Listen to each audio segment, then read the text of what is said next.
ज्ञान गंगा गीता दर्शन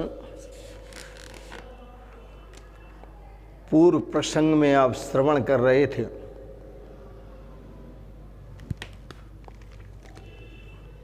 राजस सुख,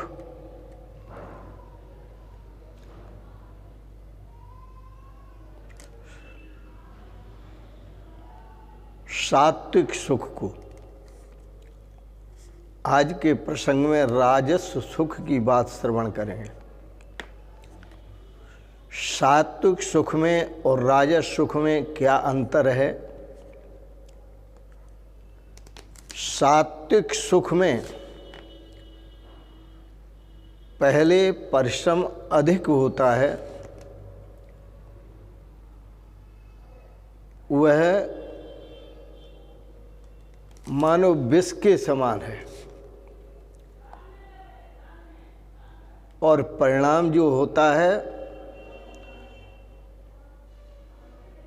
वह उसका परम सुख होता है जो अमृत के समान है।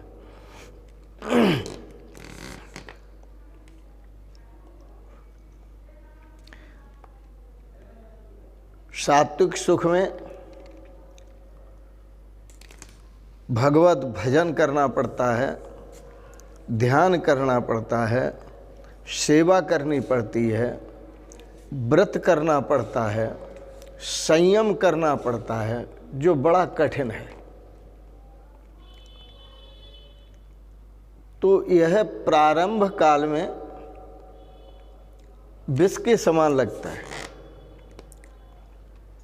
परंतु इसका जो परिणाम होता है, इस अभ्यास का जो परिणाम होता है वो परम सुख होता है, परम शांति होती है, परम आनंद होता है, वो अमृत तुल्य है। आज के प्रसंग में राजस सुख के लक्षण श्रवण करेंगे। विषयेन्द्रिय संयोगात् यत्तदग्रे अमृतोपमम् परिणामे विषमेव तत्सुखम राजसम स्मृतम। भगवान श्री कृष्ण कहते हैं, अर्जुन, जो सुख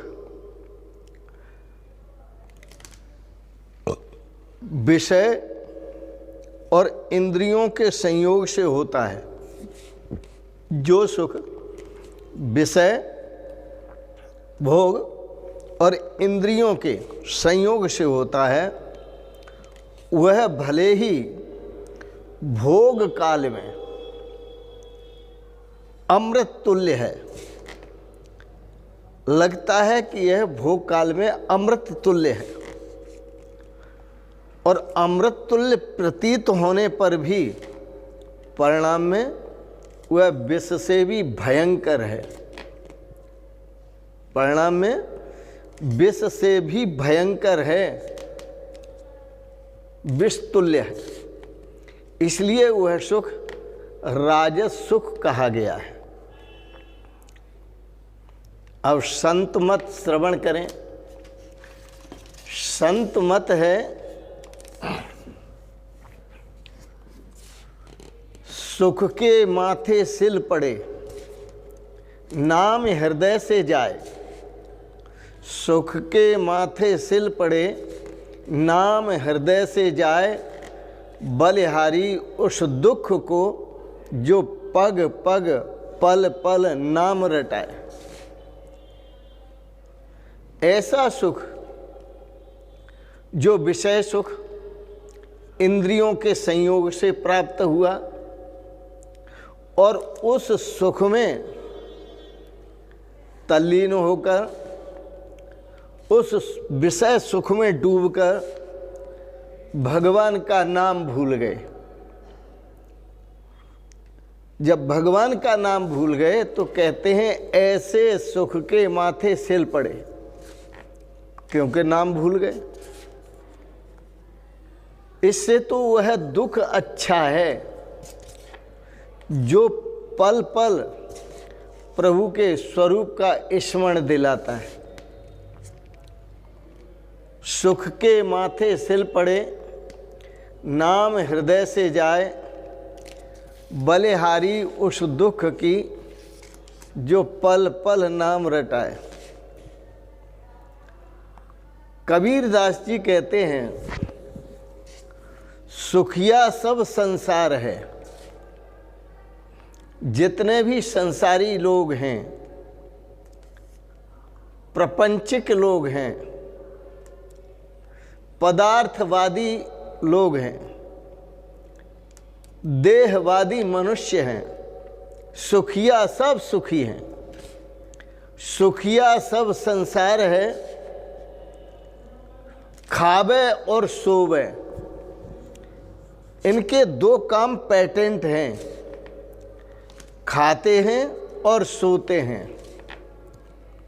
भोगों का आनंद लेते हैं। सुखिया सब संसार है, खावे और सोवे। कबीर दास जी कहते हैं, दुखिया दास कबीर है। दुखिया दास कबीर है, गावे और रोवे। कबीर दास जी कहते हैं कि दुखिया तो ये दास है जो निरंतर भगवान के भजनों को गाते हैं और भगवान की याद में रोते हैं। जो भगवान के भजनों को गाते हैं, भगवान की भक्ति करते हैं, भगवान का स्मरण करते हैं, भगवान के नाम को ले लेकर रोते हैं, उन्हें भोगी पुरुष पागल समझते हैं। संसारी पुरुष उन्हें पागल समझते हैं। बड़ा सुंदर आपके सामने उदाहरण है, जो मीरा भगवान की अनन्य भक्त, भगवान को याद कर करके रोती है और रोते हुए भी नाचती है, गाती है। पर लोगों की दृष्टि क्या है उसके प्रति? जो संसारी लोग हैं, लोग कहें मीरा हो गई बावर, ये तो बावरी हो गई है, ये तो पगली हो गई है। और सासू कहे ये कहां से आ गई, मेरे कुल का नाश करने वाली। भगवान के भक्त के प्रति दुर्भावना यह उनकी है जो रजोगुणी सुख में डूबे हुए पुरुष हैं, जो विषयी सुख हैं, जो विषय सुख का सेवन करते हैं। तो सुखिया सब संसार है, खावे और सोवे। दुखिया दास कबीर है, गावे और रोवे। कबीर दास जी भी प्रभु राम का नाम लेकर के, प्रभु को प्राणों से याद करके, अंतर हृदय से याद करके, उनका नाम लेकर के गाते हैं और रोते हैं। उन्हें भी पागल समझते हैं लोग। मीरा को पागल समझते हैं, संतों को भी लोग पागल समझते हैं। जो संत निरंतर अपने भजन में, ध्यान में रहें, किसी की परवाह नहीं करें, तो उनको भी लोग पागल समझते हैं। जैसे स्वामी राम तीर्थ अपने जीवन के अद्भुत संत थे। उनको तो शहंशाह, स्वामी राम शहंशाह, शहंशाह का मतलब होता है शाहों के शाह। शहंशाह का अभिप्राय होता है शाहों के भी शाह। तो वह स्वामी राम अपनी मस्ती में झूमते थे और झूमते हुए गाते हुए चलते थे।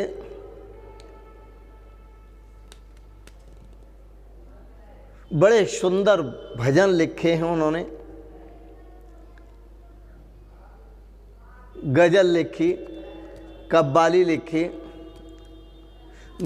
और 7 ऐसी पुस्तकें लिखी कि उन्होंने वचन दिया है कि ये 7 मेरी पुस्तकें पढ़ लेगा भक्ति रसमय, वह निश्चित ही भक्त बन जाएगा, ज्ञानी बन जाएगा।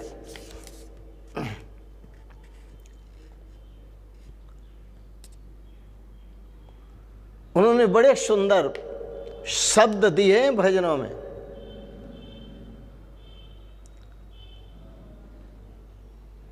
बताएंगे आपको। तो राजस सुख में डूबे हुए यद्यपि खुद बावले हैं, क्योंकि उनके पास धन बहुत है, उनके पास नाना प्रकार के भोग हैं, भोग बहुत हैं, उनके पास विलासता के साधन बहुत हैं, उनके पास आराम के साधन बहुत हैं, और इन सभी में ठोकर मार करके जो संत बन जाते हैं उनको पागल कहते हैं। स्वामी राम ने बड़ा गजब का संबोधन किया। स्वामी राम ने कहा, पागल कहने वालों को,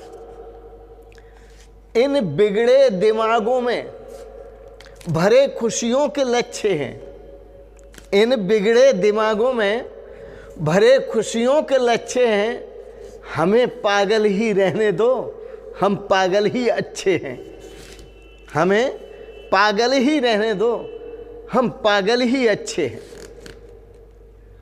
स्वामी राम तीर्थ की भाषा।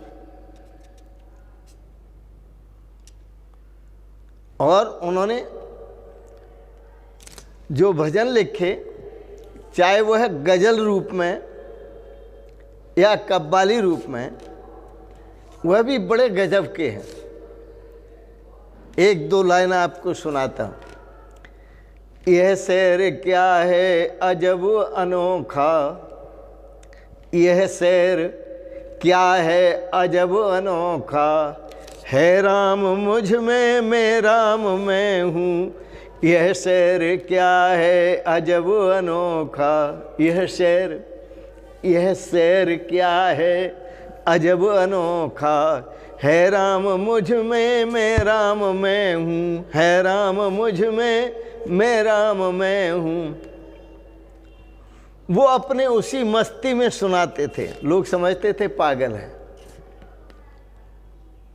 है राम मुझ में मैं राम में हूँ, राम मुझ में है और मैं राम में हूँ। बड़े गजब का शहर है।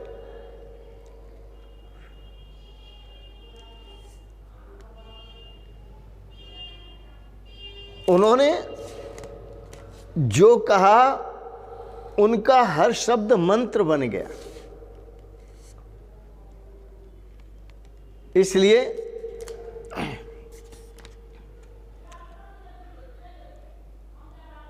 कुंती ने कहा, जब भगवान श्री कृष्ण ने कहा कुंती से, बुआ कुछ मांगना चाहती हो तो मांग लो, तो कुंती ने बड़ा सुंदर मांगा। अक्सर सोच भी नहीं पाएंगे लोग।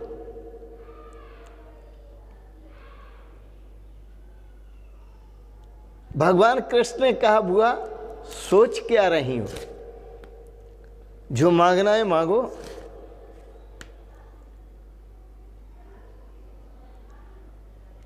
तो कुंती बुआ ने मांगा, विपद संत पदे पदे न असमान। आप देना चाहते हैं हमें तो दीजिए, पग पग पर विपत्ति दीजिए, आपत्ति दीजिए, ढेर सारी विपत्तियां मेरे पर आए। भगवान कृष्ण ने कहा, भुआ आपने विपत्ति क्यों मांगी, दुख क्यों मांगा, सुख नहीं मांगा।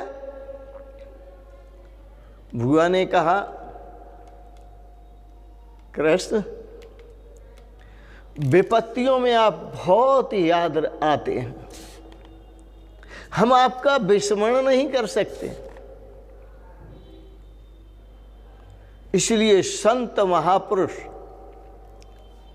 और भक्त परम भक्त भगवान के विषय सुख को सुख नहीं समझते, परमात्मा विषय के जो सुख है उसको सुख समझते हैं। संसार का जो भोग परक सुख है उसको सुख नहीं समझते। उस सुख को न तो भक्त ही सुख समझता है और न ज्ञानी ही सुख समझता है, न संत सुख समझता है। वो तो उस सुख को सुख समझते हैं जो परमात्मा विषयक सुख है, जो परमात्मा विषयक बुद्धि है। उस बुद्धि से जो प्रसाद प्राप्त होता है, जो सुख प्राप्त होता है, वही सात्विक सुख है, उसी को सुख समझते। विषयेन्द्रिय संयोगाद यत्तदग्रे अमृतोपमं परिणामे विषमेव तत्सुखम राजसम स्मृतम। जो विषय और इंद्रियों के संयोग से भगवान श्री कृष्ण कहते हैं सुख प्राप्त होता है, जो विषय और इंद्रियों के संयोग से सुख प्राप्त होता है, वह सुख पहले भोग काल में अमृत तुल्य है और अमृत तुल्य प्रतीत होने पर भी परिणाम में वह विष तुल्य है, विषय के समान है।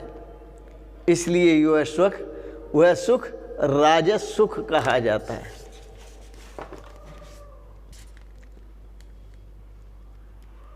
ऐसे सुख पर, ऐसे सुख के माथे सिल पड़े जो भोग काल में अमृत तुल्य और परिणाम में विष तुल्य, भोग काल में स्वर्ग जैसा और परिणाम में नरक जैसा। कि भोग काल में तो लगता है कि हम स्वर्ग में हैं और जब उसका परिणाम मिलता है तो वो नरक ही होता है। और बात बताएं आपको, राजस सुख के परिणाम क्या होते हैं, यह भी थोड़ा आप समझ लें।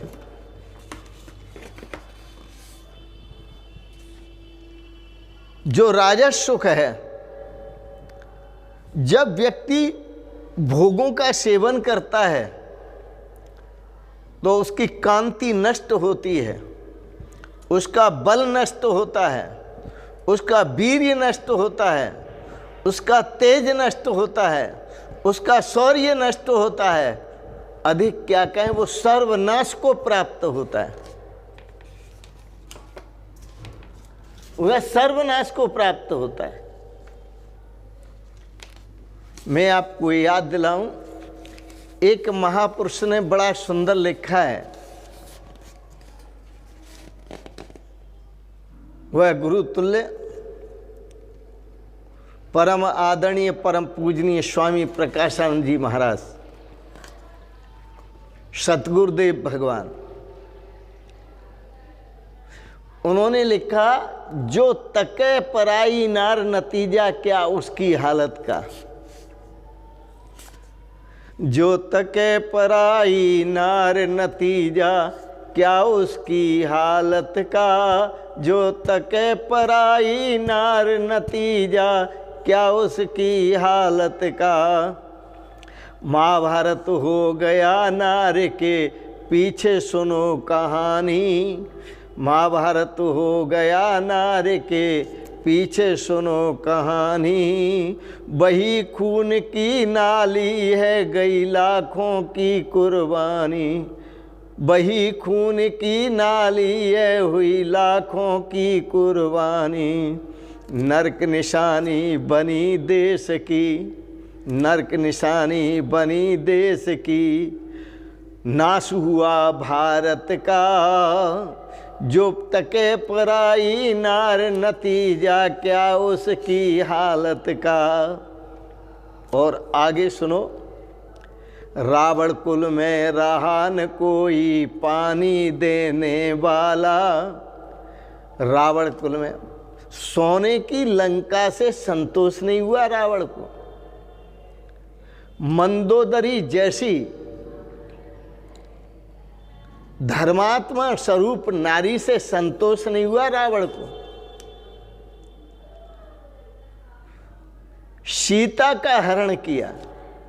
रावण कुल में रहा न कोई पानी देने वाला, विश्व जीतने वालों को भी, विश्व जीतने वालों को भी है अंधा कर डाला।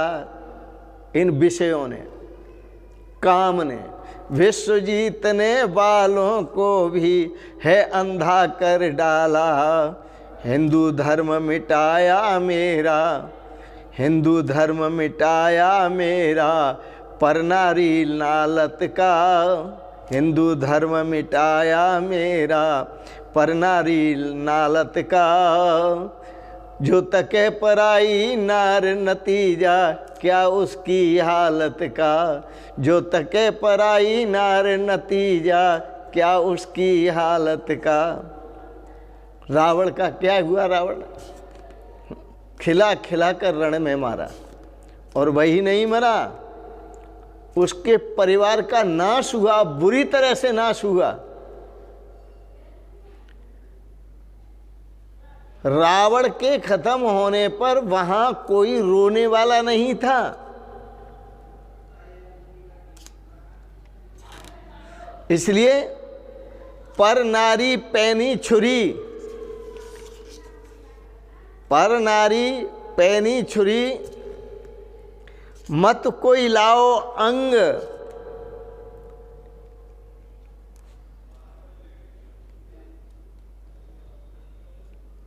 कहीं ओस से प्यास बुझे, कहीं ओस से प्यास बुझे, बदनामी भले कराओ।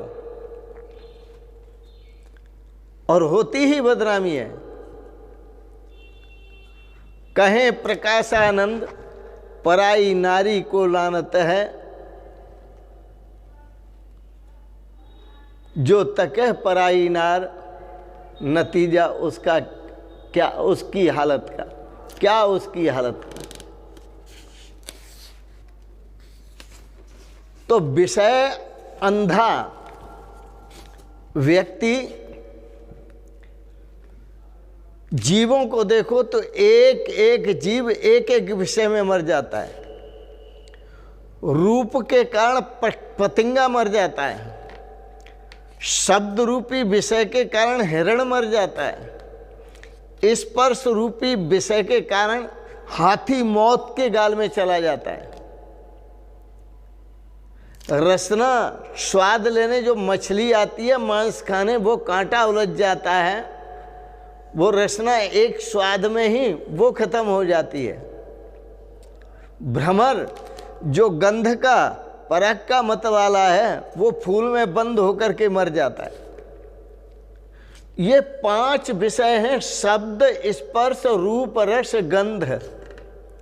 पंचादि पंच भिरेव पंच, पंचत्व मापूसो गुणेन बद्धा, कुरंग मातंग पतंग मीना, भृंगा नरा पंच भिरंच तैकिम। जब एक एक जीव एक एक विषय के चक्कर में पड़ करके और मौत के घाट उतर जाता है, इस मनुष्य को तो 5 ही विषय लगे हुए हैं, इसका क्या हाल होगा ये तो वह मनुष्य ही जाने। इसलिए संत महापुरुष आपको सावधान करते हैं, और सावधान करते हुए कहते हैं,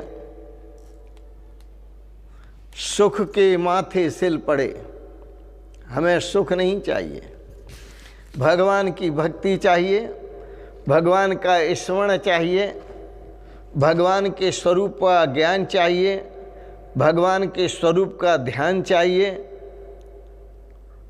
और अपने स्वरूप का भी ज्ञान चाहिए। तो संत महापुरुष आपको सावधान करते हैं, विषयाशक्ति को त्यागो, इसका त्याग करो, क्योंकि यह तुम्हारे बल को नष्ट करती है, वीर्य को नष्ट करती है, बुद्धि को भी नष्ट करती है, भ्रष्ट करती है, तुम्हारा धन भी नष्ट होता है, तुम्हारे अंदर जो उत्साह है वह भी नष्ट हो जाता है, तुम्हारा परलोक जो बनने वाला था उस परलोक का भी नाश हो जाता है। इसलिए विषय और इंद्रियों के संयोग से होने वाले सुख को परिणाम में विष तुल्य त्याग करके ही त्याग दो। पूर्व प्रसंग में भी आपको सावधान किया, विषय विष से बुरा होता कि विष तन ही जलाता है, विषय विष से बुरा होता कि विष तन ही जलाता है। विष से भी भयंकर है विषय, क्योंकि विष जिस व्यक्ति को दो तो वह उसके शरीर को नष्ट कर देगा, और जो विषयों के चक्कर में पड़ जाता है उसके तीनों लोक नष्ट हो जाते हैं। वो न धोबी का कुत्ता घर का न घाट का, न वो इधर का रहता है न उधर का रहता है। इसलिए विषय और इंद्रियों के संयोग से होने वाले जो सुख हैं और उनका जो परिणाम है वह विष तुल्य है। इसलिए विष समझकर ही विषयों को त्याग दो, वही समझदार पुरुष है।